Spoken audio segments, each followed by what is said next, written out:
All right, Cat Shades, the heavy metal picker back again. Got a really good one for you today from back in the archives.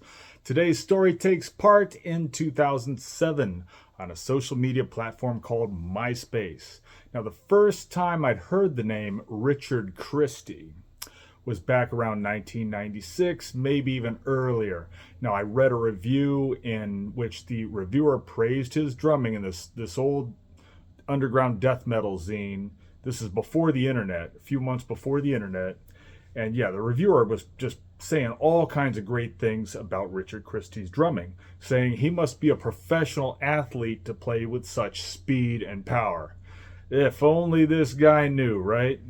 So anyhow, Richard moved from Florida with Burning Inside from Kansas. And while doing so, he stalked his way into death. Now, Wikipedia or some other sources say that Richard Christie met Chuck Schuldiner at a chance encounter at a bookstore, but according to what Richard told me, that wasn't really quite the case. Richard went to this bookstore after he'd heard Chuck visited this particular bookstore and waited on numerous occasions until he met Chuck, and then, like I said, he just kind of stalked his way into the band. Chuck likely would not have given Richard the time of day or wanted him as a friend given his lack of bathing and other gross habits, but Richard was so good, though, that Chuck gave him a pass. All right, so let me tell you where the internet and technology were in 2007. So this is a few years after Chuck Schuldiner's death, and in the meantime, after Chuck had died, Richard had joined Iced Earth. And after that, he got a job with the Howard Stern Show. Now, on the Howard Stern Show, let's get back to that in a second. So in 2007, very few people were using smartphones. And Wi-Fi had only been around for maybe a year, so humans weren't constantly connected to the internet or a screen. And people didn't fact check a lot of things back then. Catfishing was just super easy.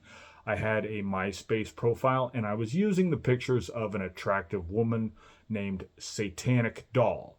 And very soon after this profile's creation, my inbox was flooded with desperate, horny men. These are unsolicited messages. I didn't go out of my way to reach out to these desperate men. And they were asking me to meet, send them pictures, do whatever else. And why did I do this?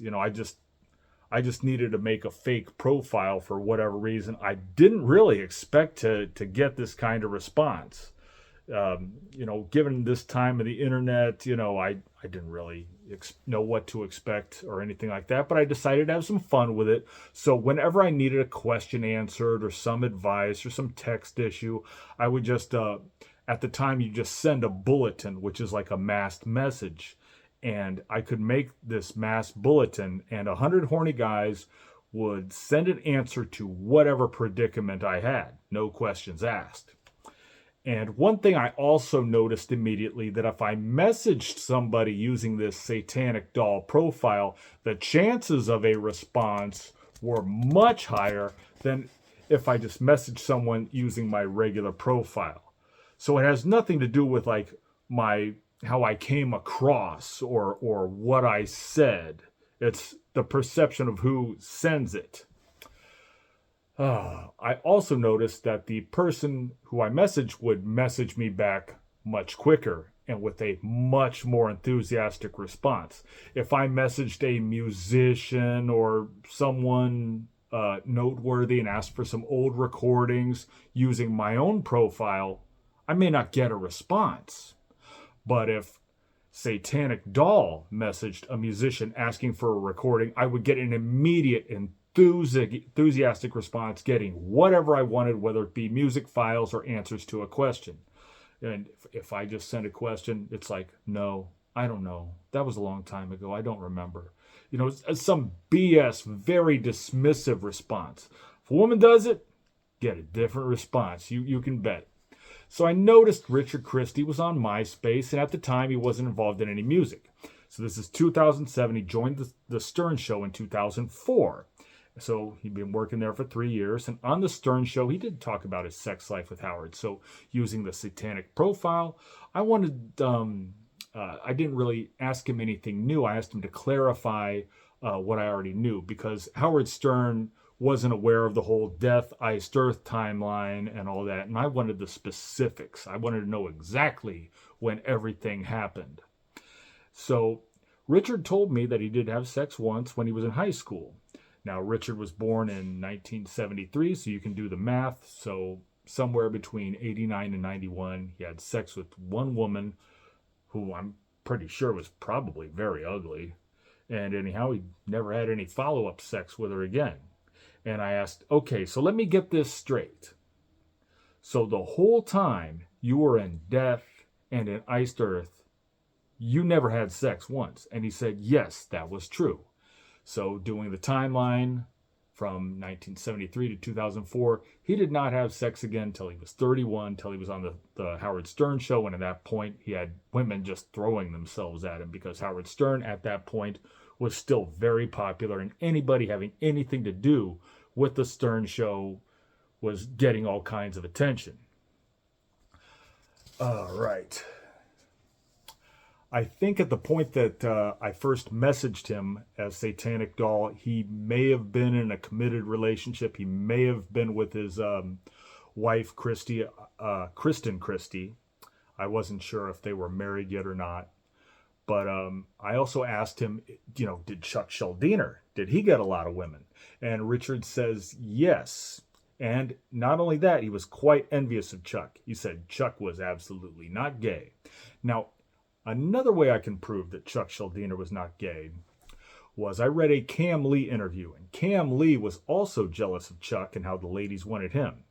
Cam has expressed resentment toward Chuck quite a bit. Now, if Chuck was gay, Cam definitely would have outed him. Now, I read an interview with Cam Lee in a site called Voices from the Dark Side, a very old website. And anyhow, this is what Cam had to say about Chuck. Chuck wanted to be the center of attention. He couldn't stand it when these little whores wanted to suck my cock and not his. So he wanted those sluts lusting after his boy sausage as well. So he decided to do some of the singing. I don't know. You can tell who was the better vocalist, the original or the ripoff. So Cam Lee is referring to himself as the original and Chuck as the ripoff. I think they're both great. I think they're different. I think they're both cool. I don't really consider Chuck to be a carbon copy of Cam Lee. They both influenced a lot of people, and they were both great. There's really no need for Cam to say such stuff like this, but I'm sure at the time Cam was probably, fairly young. At the time of this interview, he's probably like in his early 30s, probably under the influence of something too. All right.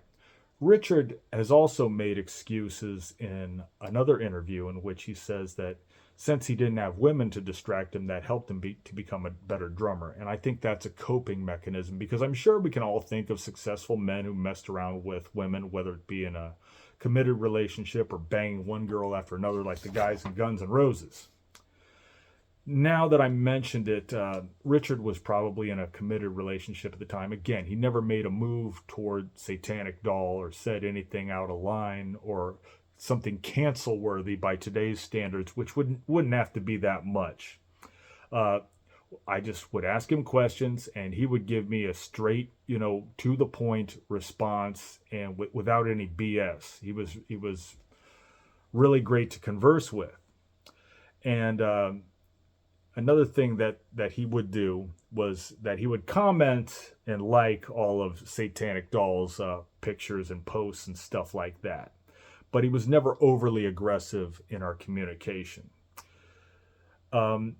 Things started to, slow down as far as our communication when I asked him if there was any video of him performing live with incantation. He said he wasn't aware of any. Now, I'm thinking maybe this made him suspicious, because seriously, how many women are that interested in seeing Richard Christy with incantation? That's something only a death metal nerd would really know much about or care much about. Anyhow, I'm thinking I remember everything here that's involved in this story.